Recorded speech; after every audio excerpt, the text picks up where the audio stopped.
టీమిండియాలో ఇప్పుడు split coaching అనేది hot టాపిక్గా మారింది. వైట్ బాల్, రెడ్ బాల్ ఫార్మాట్లకు వేరే కోచ్లు అవసరం అనే విషయంపై చర్చ కొనసాగుతోంది.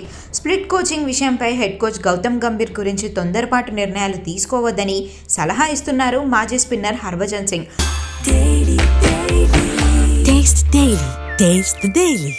అలాగే కాస్త సహనం కూడా ఉండాలని బీసీసీఐను హెచ్చరిస్తున్నారు.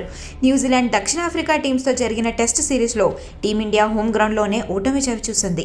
అలా గంభీర్పై విమర్శలు పెరిగాయి. మరీ ముఖ్యంగా రెడ్ బాల్ క్రికెట్లో విఫలం అవ్వడంతో ఇండియన్ క్రికెట్ టీంకు స్ప్లిట్ కోచింగ్ అవసరం అంటూ కొంతమంది క్రికెట్ నిపుణులు చెప్పుకొచ్చారు. కానీ హర్భజన్ సింగ్ మాత్రం ఈ విషయంలో గంభీర్ను సపోర్ట్ చేస్తున్నారు. టీమిండియా కోచ్గా ఉండడం అంత ఈజీ కాదు. ఏడాది పొడవునా టీంతో ట్రావెల్ చేయాల్సి ఉంటుంది. సెలెక్షన్పై దృష్టి పెట్టాలి. ప్రతి మ్యాచ్ ఫలితానికి బాధ్యత వహించాలి. కోచ్ ఎప్పుడు గేమ్తో పూర్తిగా ఇన్వాల్వ్ అయి ఉండాలని హర్భజన్ సింగ్ అన్నారు. అలాగే స్ప్లిట్ కోచింగ్ విధానం ప్రస్తుతం అవసరం లేదని హర్భజన్ సింగ్ అభిప్రాయపడుతున్నారు.